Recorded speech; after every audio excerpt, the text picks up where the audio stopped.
മാന്യപ്രേക്ഷകരെ ഡിംബു സ്റ്റോക്സിലേക്ക് വീണ്ടും സ്വാഗതം.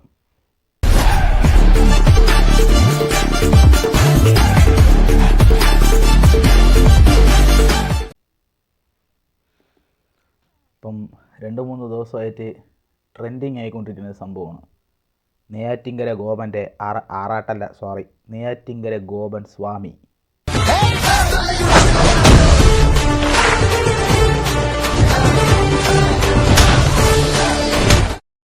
സംഭവം സ്വാമിയുടെ സമാധിക്ക് ഇപ്പോൾ സമാധാനം ഇല്ലാത്ത അവസ്ഥയായി.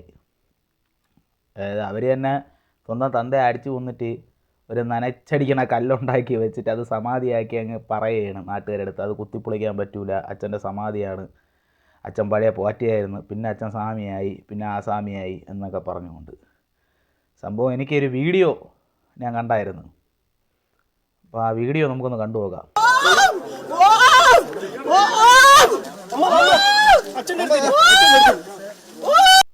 ഓമ என்னடி சொல்ற? நீ என்ன சொல்ற? അയ്യോ എൻ്റെ അച്ഛൻ പോയേ എന്നല്ലേടെ എല്ലാവരും പറയൂ മരിച്ചു കഴിഞ്ഞാൽ. ക്ലവിക്ക് കാന്താര പ്രാന്ത് കയറിയെന്നാണ് തോന്നണത്.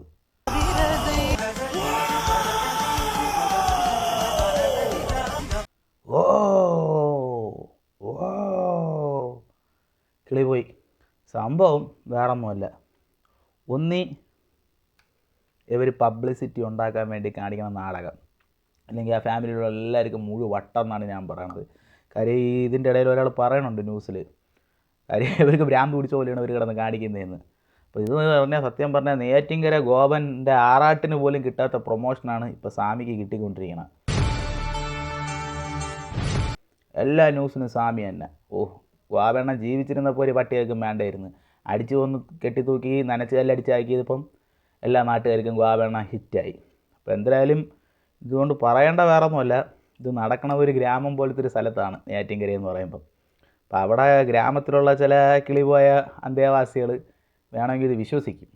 കാര്യം ഇങ്ങനെയുള്ള സ്ഥലങ്ങളിൽ, ഈ റൂറലായിട്ടുള്ള സ്ഥലങ്ങളിലൊക്കെ ഇങ്ങനത്തെ ഈ കൂടോത്ര ആചാരങ്ങളിലൊക്കെ ഭയങ്കര വിശ്വാസമാണ് ചില മൈരികൾക്കൊക്കെ. കാര്യം ഇവർക്കൊന്നും ഈ 19-ാം നൂറ്റാണ്ടിൽ വണ്ടി കിട്ടാതെ നടക്കണ കുറേ ആൾക്കാരുണ്ട്. അങ്ങനെയുള്ള ടീമുകളൊക്കെയാണ് ഇതൊക്കെ ചെയ്യുന്നത്. കാര്യം എൻ്റെ അറിവിൽ ഇതുപോലത്തെ കുറേ സ്ഥലങ്ങളൊക്കെ ഉണ്ട്, ഇങ്ങനത്തെ കൂടോത്രവും കാര്യങ്ങളും മായയും ചാത്തൻ സേവയും മയിലൊക്കെ പറഞ്ഞ് കിടക്കണം. ഉള്ള ദൈവങ്ങൾ പോരടെ, ഇനി എന്തിനാണ്ട് ഇല്ലാത്ത ദൈവങ്ങളെയൊക്കെ ഉണ്ടാക്കണത്? ഇതിൻ്റെയൊക്കെ ആവശ്യമുണ്ട്. അപ്പോൾ സത്യം പറഞ്ഞാൽ ഇപ്പോൾ ഗോപെണ്ണം സ്റ്റാറായി നിൽക്കുകയാണ്. ഇനി ഗോപെണ്ണം വല്ലോ ഇനി സന്യാസിയായ അവന്മാരൊരു കോവിലും പണിയും, കൊടിയേറ്റും നടത്തും, ഒന്നാം ഉത്സവവും നടത്തും, അടിപൊളിയാക്കുകയും ചെയ്യും. ഇൻ കേസ് ഇതിപ്പം തരികിടയാണെന്ന് അറിയുകയാണെങ്കിൽ ഈ 4 പേരും നാട് വിടും. ആണ് നടക്കാൻ പോണത്. ഒരു കളവൻ ചത്ത് തലയ്ക്ക് മേലെ നിൽക്കണ്, അങ്ങേരെ വെച്ച് പ്രൊമോഷൻ ഉണ്ടാക്കാൻ നോക്കണത്. പാവം ഗോപെണ്ണന് ഇപ്പോൾ സമാധാനമില്ല, സമാധിയല്ല സത്യം പറഞ്ഞാൽ, ഇപ്പോൾ സമാധാനം ഇല്ലാത്ത അവസ്ഥയിലായി ഇവരെന്ന് പറഞ്ഞാൽ. അല്ലാന്നുണ്ടെങ്കിൽ ഞാൻ പറഞ്ഞ പോലെ അവിടെ ഒരു കോവിൽ വരും, നാളെ കളവനെ പൂജിക്കും, കളവ അവിടുത്തെ വലിയ സ്വാമിയാവും. നമ്മളെ നാട്ടിൽ തന്നെ സമാധി എന്ന് പേരുള്ള സ്ഥലമുണ്ട്. അവിടെ ഒരാൾ സമാധി. അത് ശരിയാണ്. നമ്മളെ തിരുവനന്തപുരം നാട്ടിൽ തന്നെ സമാധി എന്ന് പേരുള്ള ഒരു സ്ഥലം തന്നെ ഉണ്ട്. അവിടെ ഒരാളെ സമാധി ഇരുത്തിയിട്ടുമുണ്ട്. അതുകൊണ്ടാണ് ആ പേരിന് സ്ഥലത്തിന് സമാധി എന്ന് പേര് വന്നത്. അപ്പം പറയാൻ പറ്റൂല, കളവൻ്റെ ലക്കോലായിരിക്കും. കളവൻ്റെ കുടുംബത്തിന് ലോട്ടറിയാണ് അടിച്ചതെങ്കിൽ മിനിമം ഒരു കോവിൽ, ഒരു ഉത്സവം, ഒരു കമ്മറ്റി എല്ലാം തുടങ്ങാം. ലോട്ടറി അല്ലെന്നുണ്ടെങ്കിൽ ഈ കുടുംബത്തോടെ നാട് വിട്ട് പോകണതാണ് നല്ലതെന്നാണ് ഞാൻ പറയണത്. ഇല്ലെങ്കിൽ നേരെ ഉളമ്പാറയ്ക്ക് 4നെയും കൂടെ കയറ്റി ഒരു ജീപ്പിലാക്കി അങ്ങ് കൊണ്ടുപോയാൽ മതി. അപ്പം ഇമാതിരി ആചാരങ്ങളൊക്കെ നമ്മളെ നാട്ടിൽ ഇഷ്ടം പോലെ നടക്കണുണ്ട്. ബലി കൊടുക്കുക, അങ്ങനെ ചെയ്യുക, ഇങ്ങനെ ചെയ്യുക, കോഴിത്തല, കൂടോത്രം, മറ്റേത് ചാത്തൻ സേവ, എന്തിരിക്കണ്ടേ ഇതിലൊക്കെ?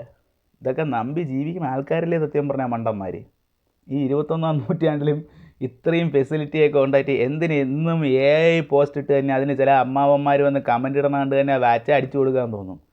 കൊള്ളാം, കഴിവാണ്, തേങ്ങയാണ്. ഇവർക്കൊന്നും കണ്ണിന് കാഴ്ചയില്ലാത്തതുകൊണ്ടാണോ അതോ ബുദ്ധിക്ക് വെളിവില്ലാത്തതുകൊണ്ടാണോ എന്ന് എനിക്കറിയത്തില്ല. എൻ്റെ ഒരു ചൊല്ലുണ്ട്, മൂത്തവർ പറയുമ്പോൾ നമ്മൾ കേൾക്കണമെന്ന്. പക്ഷേ ആൾക്കാർ മൂത്തവരാകുമ്പോൾ മൂത്തവരിലും മണ്ടന്മാരുണ്ടെന്ന് നമ്മൾ ചിന്തിക്കണം. അതൊരു കാര്യമായിട്ടുള്ള കാര്യമാണ്. ഇപ്പോൾ ഇന്നത്തെ കണ്ടൻറ്റ് ഗോപെണ്ണൻ്റെ ഗോപെണ്ണൻ്റെ സമാധിയാണ്. നെയ്യാറ്റിൻകര ഗോപൻ്റെ സമാധിയായി ഇപ്പോൾ സത്യം പറഞ്ഞാൽ. അപ്പോൾ എനിക്കിപ്പോൾ ഇത് പറയുമ്പോൾ തന്നെ ഇടയ്ക്കിടയ്ക്ക് ആറാട്ടെണ്ണനെയാണ് ഓർമ്മ പറഞ്ഞത്. ഇപ്പോൾ ആറാട്ടെണ്ണനെക്കാട്ടിയും ട്രെൻഡിങ്ങിൽ നിൽക്കുകയാണ് നെയ്യാറ്റിൻകര ഗോപയെണ്ണൻ, സാമി ഗോപയെണ്ണൻ. അപ്പോൾ ഇനി നാളത്തെ ദൈവമാവൂ ഇല്ല എന്നുള്ളത് നമുക്ക് കണ്ടറിയാം. അപ്പോൾ ഈ കണ്ടൻറ്റ് എല്ലാവർക്കും ഇഷ്ടപ്പെട്ടെന്ന് തോന്നുന്നു. ഇഷ്ടപ്പെട്ടവരെല്ലാം കമൻറ്റ് ചെയ്യുക, ലൈക്ക് ചെയ്യുക, ഷെയർ ചെയ്യുക, മാക്സിമം സപ്പോർട്ട് ചെയ്യുക. അടുത്തൊരു എപ്പിസോഡിൽ ഇനിയും നല്ലൊരു കണ്ടൻറ്റായിട്ട് നമുക്ക് വീണ്ടും കാണാം. ഡിംബൂസ് ടോക്സ്. ബൈ.